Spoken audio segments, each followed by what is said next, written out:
Desde el momento en que el oficial en la puerta dijo, «Tu nombre no está en la lista», supe que mi padre estaba allí, a pocos metros de distancia, con una sonrisa burlona como si hubiera estado esperando este momento. «Ni siquiera está invitada», murmuró a un colega, lo suficientemente alto para que yo lo oyera. Ese desdén no era nuevo, era la misma herida que había llevado toda mi vida. La hija olvidada, la cara borrada, la que nunca estuvo a la altura. Mi nombre es Lucía García. Y esa noche en el baile de la Armada, donde mi familia intentó borrarme para siempre, decidí que entraría luciendo la verdad sobre mis hombros. Una verdad que nunca más podrían silenciar. La vida militar implicaba mudanzas, cajas apiladas en garajes y nuevas escuelas cada 2 años. Ferrol, Cartagena, Rota. Nuestras vidas se medían en destinos y viviendas de guarnición. A través de todo ello, mi padre se comportaba como el modelo perfecto de oficial de la Armada, y se aseguraba de que el mundo viera a mi hermano Miguel como el heredero de su legado. Cuando Miguel recibió su nombramiento en la Academia Naval, el patio trasero parecía un campo de desfile. Banderines bordeaban la valla, los vecinos brindaban con cerveza y papá brindaba como si la victoria ya estuviera asegurada. Yo estaba en un rincón con mi propia noticia, primer puesto en una competición nacional de ciberdefensa. Pero cuando lo mencioné, papá no ofreció más que un asentimiento distraído. Y las palabras, «eso está bien, pero no es una comisión». El rugido de la multitud para Miguel, y como mi logro desapareció en el humo de la barbacoa, marcó el tono para los años venideros. Lo que más dolía no era la ausencia de aplausos, sino el silencio que me decía una y otra vez, «nunca seré suficiente a menos que encaje en su definición de combatiente». Esa verdad se grabó más profundamente una tarde años después. Acababa de ascender a comandante con las órdenes aún dobladas en mi bolso, cuando escuché a papá hablando en la cocina con un viejo compañero de tripulación. «Lucía es lista», dijo. «Pero no es una combatiente». No tenía ni idea de que yo estaba en el pasillo, escuchando cada palabra. Ese momento me marcó. No fue ira lo que sentí, sino claridad. Dejé de esperar aprobación y comencé a construir una carrera en las sombras, donde las victorias no dejaban fotografías, donde podía destacar sin el peso de sus expectativas. Esa frase escuchada se convirtió en la chispa que me impulsó a demostrar, no a él sino a mí misma, que la fuerza no solo se forja en el frente de batalla. 3 días antes del baile, revisé mi bandeja de entrada buscando la confirmación de asistencia. En lugar de confirmado, el mensaje me miraba fijamente, «su reserva ha sido cancelada». Sabía que no la había cancelado. Lo releí 2 veces, el tono educado del rechazo retorciéndose como un cuchillo. Más tarde esa noche, mientras navegaba por el chat familiar, abrí un adjunto que no iba dirigido a mí. Era un archivo PDF con la distribución de asientos para el baile. Nombres cuidadosamente dispuestos en negrita. Mis padres, Miguel, su esposa. Mi propio nombre tachado con una línea roja. Sin explicación, sin accidente, simplemente borrada. Ese descubrimiento debería haber sido suficiente para hundirme. Pero el golpe final llegó cuando me enteré de lo que incluía el programa. Planeaban mostrar un vídeo tributo titulado «El legado García». Curiosa e inquieta, rastreé un borrador temprano. Fotograma tras fotograma rodaba por la pantalla. Papá con su uniforme de mando blanco, Miguel con su uniforme de academia, vacaciones familiares, ascensos, desfiles. Pero cada foto donde solía estar yo había sido recortada, eliminada o desvanecida por completo. Era como si nunca hubiera existido en la historia de nuestra familia. Eso no fue un error, fue una reescritura deliberada. No solo me habían excluido del plano de asientos, me habían editado de la historia familiar. Sentada en mi coche con el vídeo reproduciéndose en mi teléfono, el frío de la traición se asentó más profundo que el viento del río afuera. Esto no era negligencia, era intencionalidad, y la intencionalidad exigía una respuesta. Me acomodé en un rincón del salón del hotel. El murmullo de las conversaciones a mi alrededor se mezclaba con la tenue música que se filtraba desde el salón de baile. A través del cristal, podía ver filas de uniformes entrando, zapatos lustrados reflejando la luz de las lámparas de araña, cintas y medallas brillando. El aire mismo parecía llevar un ritmo de orden y pertenencia, uno que me habían dicho una y otra vez que no me incluía. Mientras ajustaba mi asiento, un hombre mayor con ropa de civil, pero con el porte inconfundible de alguien que había vivido toda su vida en uniforme, se detuvo frente a mí. Me presionó algo pequeño y pesado en la palma de la mano. Una moneda de desafío grabada con la insignia de una reunión de los SEAL. Su voz era ronca, firme. Hay muchos hombres rana aquí esta noche. Mantén la cabeza alta. Luego se marchó antes de que pudiera responder, dejándome con el frío peso de la moneda quemándome la piel. Desde dentro del salón de baile, el sonido apagado de una prueba de micrófono llegó al salón. Capté al maestro de ceremonias ensayando líneas. Todos los oficiales García, a la primera fila. Mi padre, mi hermano, sus nombres resonaron en el recuento. El mío estaba conspicuosamente ausente. No fue un descuido, me habían guionizado como si nunca hubiera llevado el uniforme. La puerta se abrió de nuevo y un jefe maestro SEAL pasó, sus pasos nítidos y decididos. Por un momento sus ojos se encontraron con los míos, firmes medidores. Disminuyó la velocidad lo suficiente para que el reconocimiento parpadeara en su mirada. Luego, sin decir una palabra, continuó por el pasillo. El silencio en esa pausa llevaba más peso que cualquier saludo. Él sabía algo, o al menos sospechaba. Cerré los dedos alrededor de la moneda hasta que sus bordes dentados se presionaron contra mi palma. Por primera vez esa noche sentí que algo cambiaba dentro de mí. No era exactamente consuelo, sino una fuerza silenciosa, como una señal en la oscuridad de que alguien, en algún lugar, podría ya conocer la verdad. Y sin embargo, a través del cristal pulido, todavía podía oír la risa, la charla, las líneas ensayadas de un programa del que me habían borrado el guión mucho antes de que llegara el primer invitado. El salón de recepciones familiar olía ligeramente a vino y madera pulida, sus paredes cubiertas de fotos enmarcadas de antiguos oficiales al mando. No había planeado quedarme allí, pero el giro de una esquina me puso cara a cara con las dos personas que habían definido la noche, mi padre y mi hermano. Hablé antes de que cualquiera de los dos pudiera desestimarme. He venido a felicitaros a ambos. No estoy aquí para competir. Mi voz era firme, tranquila, pero resonó como un desafío en el aire pesado. La respuesta de mi padre fue inmediata, cortante y fría. Tú elegiste ordenadores, no combate. Aquí fuera, no hay asiento para los forasteros. No levantó la voz, pero sus palabras cortaron con la certeza de alguien que las había ensayado 100 veces. Miguel se revolvió incómodamente, sus ojos se movieron de mí a nuestro padre. Finalmente se inclinó, su voz más baja e incierta. Fue ella. Cambió tu confirmación. Mamá no quería la molestia. Pensó que sería más sencillo. El significado golpeó con el peso del acero. Mi madrastra, que siempre me había sonreído demasiado brillante, había entrado en el sistema y silenciosamente había cambiado la confirmación a cancelada. Volví la mirada hacia mi padre, buscando negación, indignación. No ofreció ninguna. Solo un largo suspiro, hombros pesados de resignación. Todo va más suave cuando no estás en la foto. La habitación quedó en silencio después de eso, el tipo de silencio que no deja lugar a protestas. Sentí el peso de la moneda aún en mi bolsillo, los bordes presionando contra mi muslo, como recordándome que mi verdad no necesitaba ser gritada en esa habitación para ser escuchada. Así que salí sin decir una palabra más. Mi corazón llevaba la marca de la traición, pero mi mente ya se estaba afilando.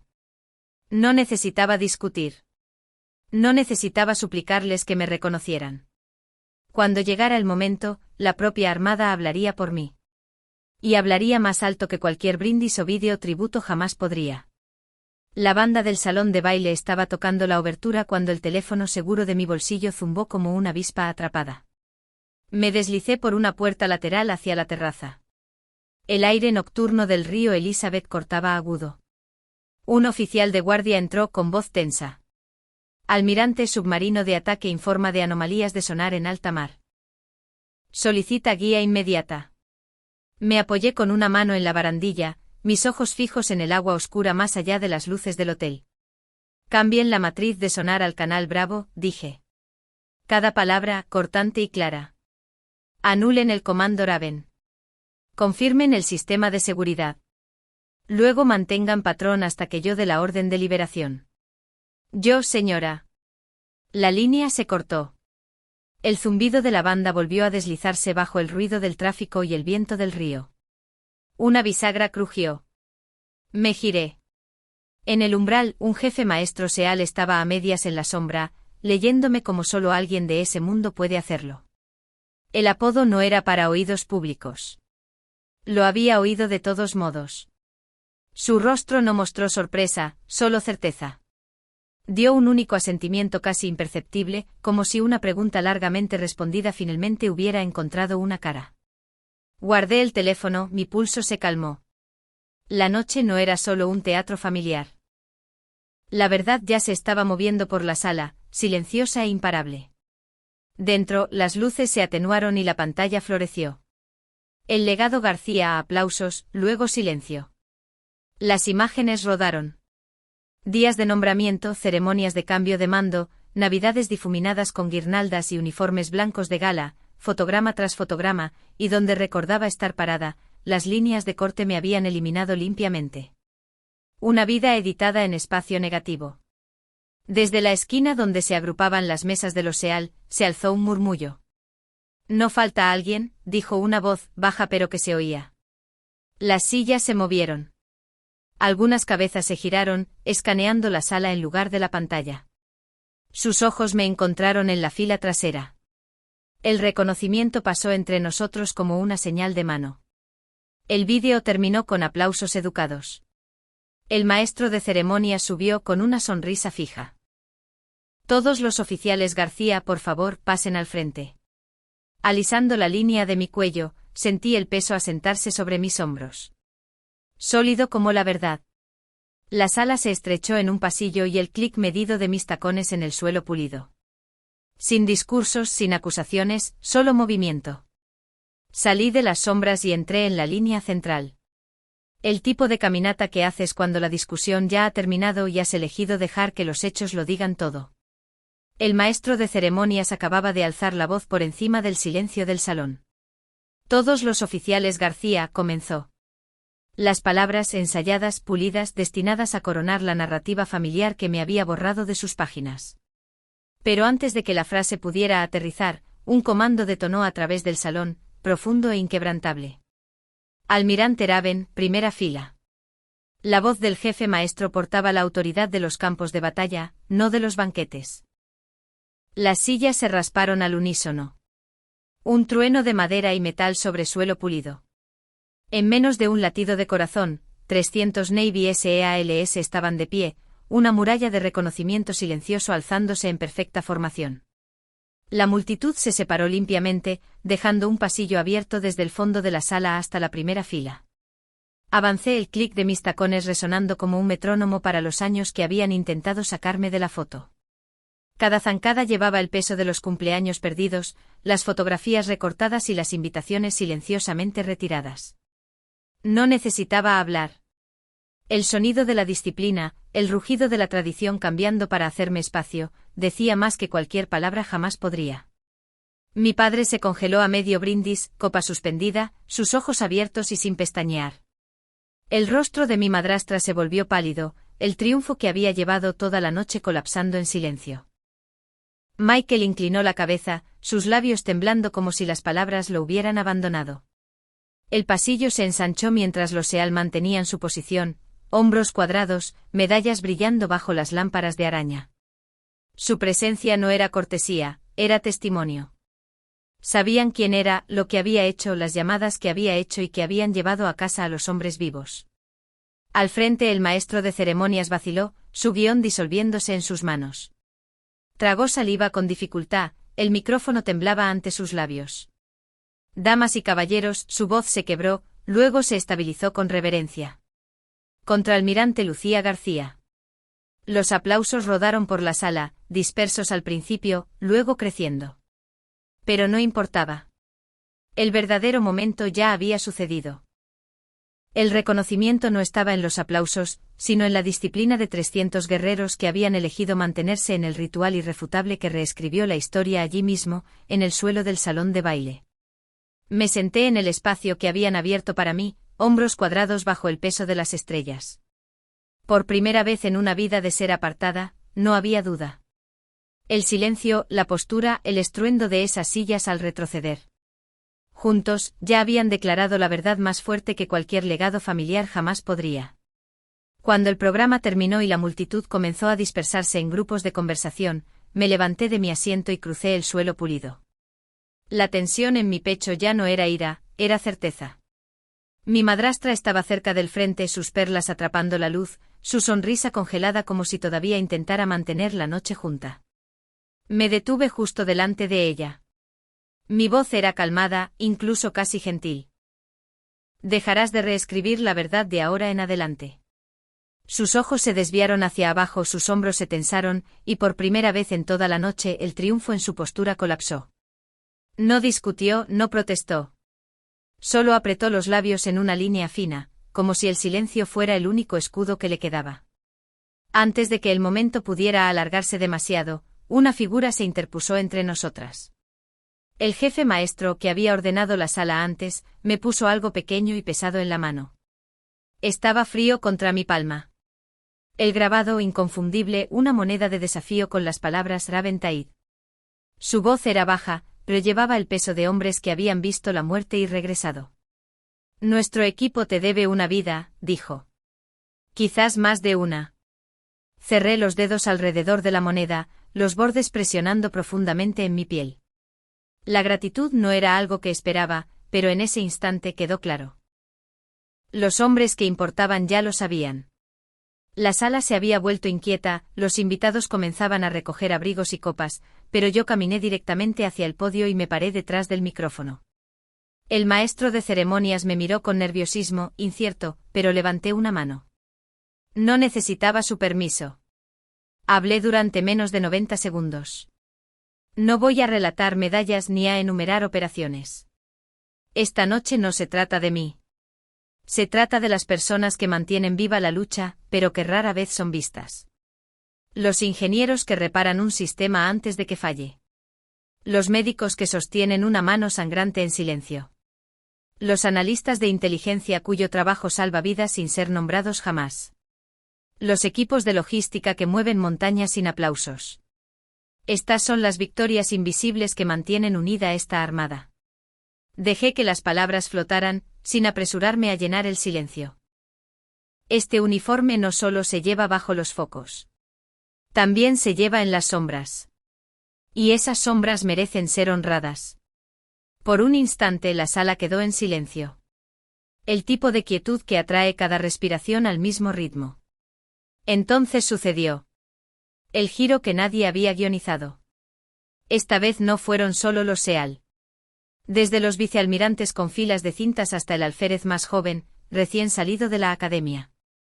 Toda la sala se puso de pie, las sillas se rasparon de nuevo, no con sorpresa, sino con resolución. No se pusieron de pie por mí. Se pusieron de pie por los anónimos, los no mencionados, las personas cuyas historias nunca llegaron a vídeos familiares brillantes o programas cuidadosamente curados. Y en ese momento los aplausos que rodaron como un trueno no se trataban de la hija que una vez intentaron borrar. Se trataba de todos los que alguna vez habían servido en silencio y habían sido olvidados. La ovación creció y retrocedí del podio, la moneda de desafío todavía en mi mano. Se sentía diferente esta vez, como si el peso de los años se hubiera desplazado de mis hombros a la sala misma. Por primera vez el reconocimiento no me señalaba como una excepción. Se extendió ampliamente donde siempre había pertenecido. Meses después, conduje por las calles familiares de El Ferrol, el aire invernal lo suficientemente agudo como para picarme las mejillas mientras me paraba en la entrada de la casa de mi padre. La casa de ladrillo parecía sin cambios, pero sabía que algo dentro había cambiado. Cuando entré en la sala, lo primero que vi fue la vitrina. Las fotografías y medallas que una vez se habían dispuesto cuidadosamente para resaltar solo el camino de Miguel ahora contaban una historia diferente. Mi metal con cintas ocupaba el estante central, posicionado junto al retrato de Academia de Miguel. Sin espacios vacíos, sin fotogramas editados. No fue un gran anuncio, pero fue una prueba innegable de que alguien me había devuelto a mi lugar. La cena tuvo un tono diferente esa noche. La mesa, que tan a menudo había estado llena de silencio o charla educada, de repente cobró vida con preguntas. Mi padre, que una vez desestimó todo lo que no fuera combate, se inclinó y preguntó con sincera tranquilidad. ¿Cómo funciona realmente? ¿Liderar equipos repartidos por océanos? Su voz no era escéptica, por primera vez era curiosa. Mi madre escuchaba atentamente, asintiendo como si cada detalle importara. La atmósfera era más suave, cautelosa quizás, pero real. Miguel se sentó frente a mí, su tenedor descansando contra su plato, sus ojos evitando los míos hasta que finalmente habló. Pasé toda mi vida tratando de mantenerme por delante de ti, admitió, su tono más vulnerable de lo que jamás había oído. Pero la verdad es que nunca pude. Y me he dado cuenta de que no necesito hacerlo. Sus palabras no estaban cargadas de derrota, sino de alivio, como si hubiera dejado caer una carga que había llevado demasiado tiempo. Sonreí, no con triunfo, y no con amargura. No se trataba de ganar. Se trataba de finalmente respirar sin el peso de la comparación. Les conté lo que pude y tracé una línea alrededor de lo que no. Algunas historias siempre permanecerían encerradas tras el acceso restringido, bajo la sombra del nombre Raven. Dejé claro ese límite y por una vez, nadie presionó más allá. Asintieron, aceptando el silencio como parte de la verdad. Más tarde esa noche volví a meterme en mi coche. Los faros cortando un estrecho camino a través de la oscuridad de la ría de Ferrol. Mientras cruzaba el puente de Apasaxe, la radio crujió con una actualización de noticias. Un submarino había regresado sano y salvo a puerto tras una patrulla exitosa. Apreté el volante. El zumbido del motor constante bajo mis manos. Las palabras no iban dirigidas a mí, pero sabía que las huellas silenciosas de mi trabajo estaban en algún lugar de ese éxito. No necesitaba un titular, un brindis, ni siquiera el metal brillando en la vitrina de mi padre. El mayor reconocimiento ya había llegado la noche en que entré en el salón de baile con mi uniforme blanco de gala, 3 estrellas plateadas en mis hombros, sin pedirle permiso a nadie para existir. Mi familia solo ahora estaba aprendiendo a devolver la verdad a su lugar correcto. Pero para mí la verdad nunca había esperado por ellos. Siempre había sido mía para llevarla.